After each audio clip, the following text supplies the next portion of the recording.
Once upon a time, artists realized that lighting gave presence to things.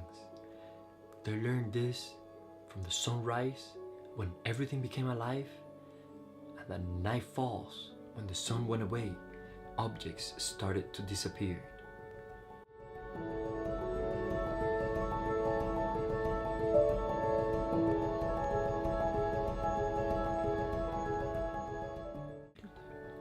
During the primitive times and the Middle Ages, light was just a general idea.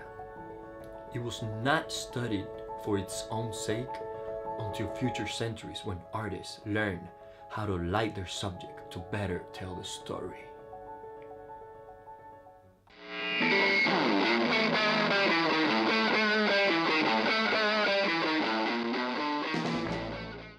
Let's talk about the 4 lighting conditions that can fall on an object.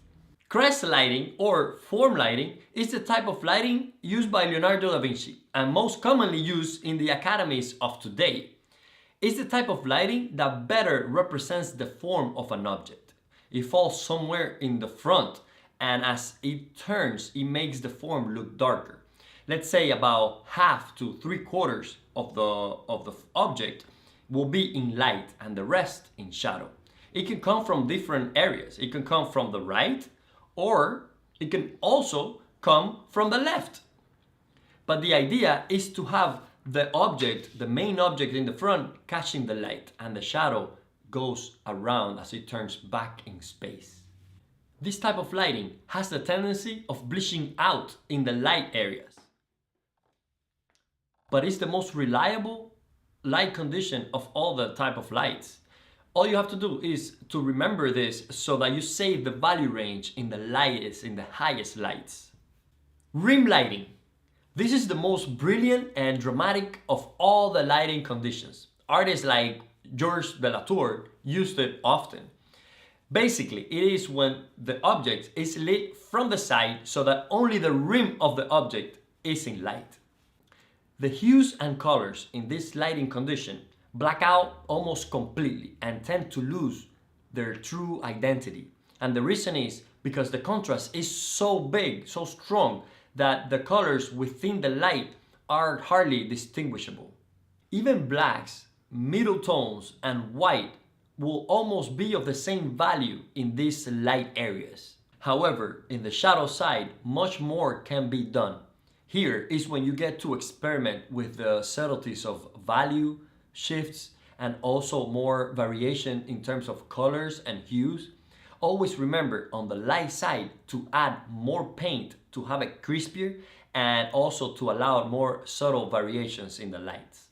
Front lighting. This is when the light comes straight at you from the point of view of the artist, straight on. Basically, there is no shadows casted within the form. You paint the outline darker in order to create that illusion of form. Artists like Williams Bouguereau have great examples of paintings with this front lighting condition.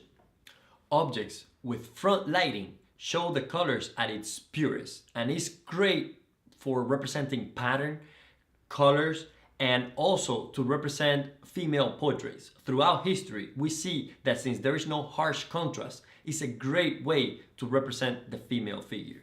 Be careful with this lighting condition because it has the tendency of making objects and people flat. In order to compensate for this, you have to excel and have a very nice, tight drawing. Backlighting is less common. It's when the light source is right behind the subject, and what we have in effect is a shadow. And because of this, we have less subtleties and less details within the form. Modeling is accomplished by the very subtle and compressed use of values. If one goes too light and too much information within the form, the effect will be lost. The Swedish painter Zorn has a great example of this lighting condition. It's really hard to find artists of the past that use this type of lighting. Keep in mind that all the inside edges should remain soft, and the stronger the light behind the model, the less definition you have to create within the model. The benefit of understanding this type of lightings is that as an artist, you can use them to treat the subject, to tell the story better. And it will give you the feeling of arbitrary lighting and pull you away from these photographic effects. Let's wrap this video up. Light from the crest gives you the form. Light from the ring is very strong. Light from the back is like the sun setting, and last is the light from the front.